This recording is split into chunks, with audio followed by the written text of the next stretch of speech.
क्या यूक्रेन वास्तव में मिडिल ईस्ट की जंग में तकनीकी रूप से शामिल होने जा रहा है? ईरान के शाहेद ड्रोन आखिर इतने खतरनाक क्यों माने जाते हैं? यूक्रेन की $1000 वाली इंटरसेप्टर ड्रोन तकनीक कैसे काम करती है? अगर यूक्रेन खाड़ी देशों की मदद करता है तो क्या रूस इसका जवाब देगा? क्या मिडिल ईस्ट की जंग के कारण रूस यूक्रेन युद्ध की दिशा बदल सकती है?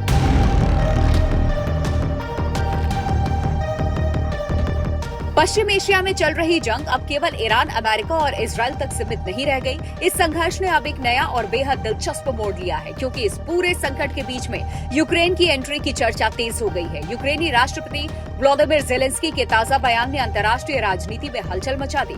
दरअसल मिडिल ईस्ट में जारी संघर्ष के दौरान ईरान की तरफ से इस्तेमाल किए जा रहे ड्रोन और मिसाइलों ने अमेरिका और उसके सहयोगी खाड़ी देशों के सामने नई चुनौती खड़ा करती है। यही वजह है कि अब अमेरिका समेत कई देश यूक्रेन के उस अनुभव और तकनीक की तारीफ देख रहे हैं जो उसने पिछले 4 साल में रूस के खिलाफ युद्ध के दौरान हासिल की है। मिडिल ईस्ट में हालात लगातार गंभीर होते जा रहे हैं। एक तरफ अमेरिका और इजराइल की ओर से ईरान से जुड़े ठिकानों पर हमले किए जा रहे हैं, तो दूसरी तरफ ईरान भी जवाबी कार्रवाई में ड्रोन और मिसाइलों का सहारा ले रहा है। इस टकराव ने पूरे क्षेत्र में तनाव को चरम पर पहुंचा दिया है। इसी बीच यूक्रेन के राष्ट्रपति ज़ेलेंस्की ने खुलकर कहा कि अमेरिका और पश्चिमी एशिया के कई देशों ने ईरानी ड्रोन के खतरे से निपटने के लिए यूक्रेन से मदद मांगी। ज़ेलेंस्की के मुताबिक रूस के खिलाफ युद्ध के दौरान यूक्रेन ने हजारों ड्रोन हमलों का इस्तेमाल किया और इसी अनुभव के कारण आज कई देश यूक्रेन से ड्रोन रक्षा प्रणाली और रणनीति को लेकर के सहयोग चाहते हैं। यूक्रेन का यह अनुभव बेहद खास माना जा रहा है।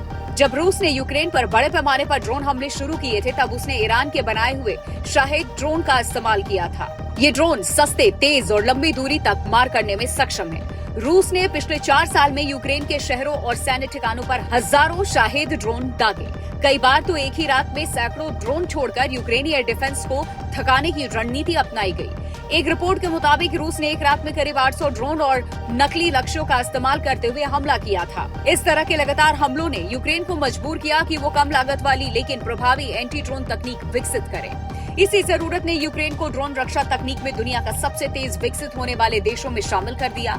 यूक्रेनी इंजीनियर्स और सैन्य विशेषज्ञों ने ऐसे इंटरसेप्टर ड्रोन तैयार किए जो बेहद कम कीमत में दुश्मन के ड्रोन को ट्रैक करके हवा में ही नष्ट कर सकते हैं। बताया जाता है कि इन इंटरसेप्टर ड्रोन की लागत लगभग $1000 के आसपास होती है, जो पारंपरिक मिसाइल आधारित एयर डिफेंस सिस्टम की तुलना में बेहद सस्ती है। यही वजह है कि दुनिया के कई देश अब इस तकनीक में दिलचस्पी दिखा रहे हैं।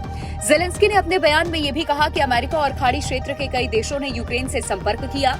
इन देशों में संयुक्त अरब अमीरात, कतर, बहरीन, जॉर्डन और कुवैत शामिल हैं। इन सभी देशों को डर है कि अगर ईरान ने बड़े पैमाने पर ड्रोन हमले शुरू कर दिए तो उनकी पारंपरिक एयर डिफेंस प्रणाली पर भारी दबाव पड़ सकता है। ऐसे में यूक्रेन का अनुभव उनके लिए बेहद उपयोगी साबित हो सकता है। हालांकि ज़ेलेंस्की ने साफ किया कि यूक्रेन किसी भी देश को मदद तभी देगा जब इससे उसकी अपनी सुरक्षा कमजोर न हो। यूक्रेन इस समय खुद रूस के साथ एक लंबे और बेहद कठिन युद्ध में उलझा हुआ है। इसलिए यूक्रेन की प्राथमिकता अभी भी अपनी रक्षा और रूस के खिलाफ चल रहे संघर्ष को जीतना है। ज़ेलेंस्की ने यह भी कहा कि यूक्रेन उन देशों की मदद करने के लिए तैयार है जो उसकी सुरक्षा और उसके लोगों की रक्षा में सहयोग करते हैं। इस पूरे घटनाक्रम का एक बड़ा कूटनीतिक पहलू भी सामने आया। अगर यूक्रेन वास्तव में अमेरिका और खाड़ी देशों की मदद करता तो इसका मतलब होगा कि यूक्रेन अप्रत्यक्ष रूप से मिडिल ईस्ट के संघर्ष में शामिल हो सकता है। हालांकि इसका मतलब ये नहीं होगा कि यूक्रेनी सेना सीधे युद्ध में उतरेगी, बल्कि वो तकनीक, प्रशिक्षण और विशेषज्ञों के माध्यम से सहयोग कर सकता है। इस बीच यूरोप के कई नेता भी मानते हैं कि यूक्रेन का अनुभव ईरानी ड्रोन से निपटने में काफी उपयोगी हो सकता है। यूरोपीय संघ की विदेश नीति ने भी ये कहा कि यूरोप और खाड़ी देशों के बीच हुई एक बैठक में इस बात पर चर्चा हुई कि यूक्रेन की ड्रोन रक्षा तकनीक का इस्तेमाल कैसे किया जा सकता है।